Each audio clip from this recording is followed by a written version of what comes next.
In this video, we're going to look at converting parametric equations to Cartesian equations when we have trigonometric equations, and specifically by using the Pythagorean identities. Let's have a look. Okay, have a look at this one. We've got x equals sine theta, y equals cos theta. Now, I've used theta here instead of t. It really doesn't matter. We could have any letter. It began with t because it's sort of suggestive of time, and often we do see t, but theta is pretty common when we're dealing with trig as well. So it's really difficult to do this by substitution. I mean, you can rearrange this and say that theta is arc sine of x and then do cos of arc sine of x. It's kind of messy and unnecessarily hard because we've got this really beautiful way of eliminating theta here using the fact that sine squared theta plus cos squared theta is 1 for all values of theta. So look, if I square this one, I get x squared equals sine squared theta. And if I square this one, I get y squared is cos squared theta. Well, what does that mean? That means if I add x squared and y squared, I'm really just adding sine squared theta plus cos squared theta, which is always 1. So my equation is x squared plus y squared equals 1, which is, hopefully you remember, the equation of a circle centered at the origin with a radius of 1. So if you were to imagine theta increasing, starting at 0 and going up and up and up, what you'd find is that this is a point which starts here and just moves around the circle, kind of going around clockwise like that. So, yeah, that's kind of nice. Okay, let's have a look at a few more examples. How about this one? So x equals 3 sine theta plus 4 and y equals 2 cos theta minus 1. Well, as long as we've got sines and coses, my goal is to try and express each of these equations as sine theta equals some x stuff and cos theta equals some y stuff, and then I can use sine squared plus cos squared equals 1. So this one here I can rearrange as x minus 4 equals 3 sine theta, and I can divide through by 3 and I get x minus 4 over 3 equals sine theta.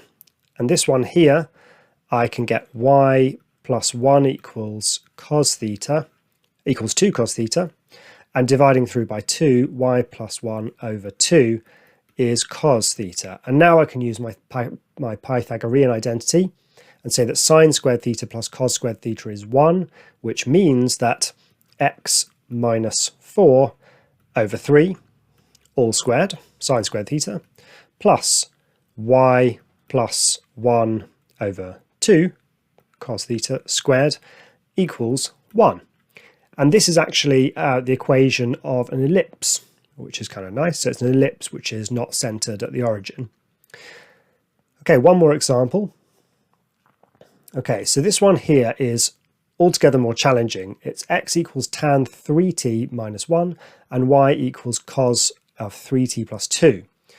So which Pythagorean identity links tan and cos?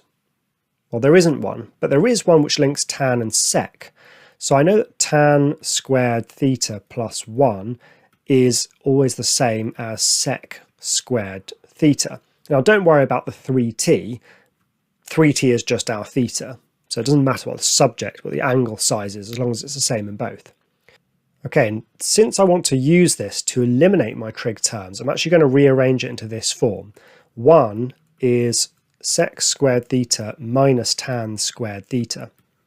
So can I get sec squared theta and tan squared theta from these equations? And it's going to be sec squared 3t and tan squared 3t. I can, and here's how. X plus 1 is tan 3t, which means that x plus 1 squared is tan squared 3t. So that's the tan squared bit here. What about the sec squared bit? Well, I better get cos 3t first. So y minus 2 is cos 3t. 1 over y minus 2 is sec 3t, and then when I square both sides I get 1 over y minus 2 squared is sec squared 3t. And now I can just drop these into this equation here. Sec squared of my stuff, that's this stuff here, that's 1 over y minus 2 squared, minus tan squared of the stuff, that's this bit over here, so that's x plus 1 squared, is 1. And there is my Cartesian equation.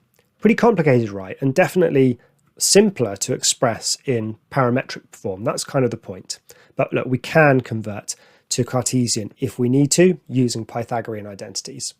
All right, I'll see you in the next video where we're going to look at converting using double angle formulae. See you there.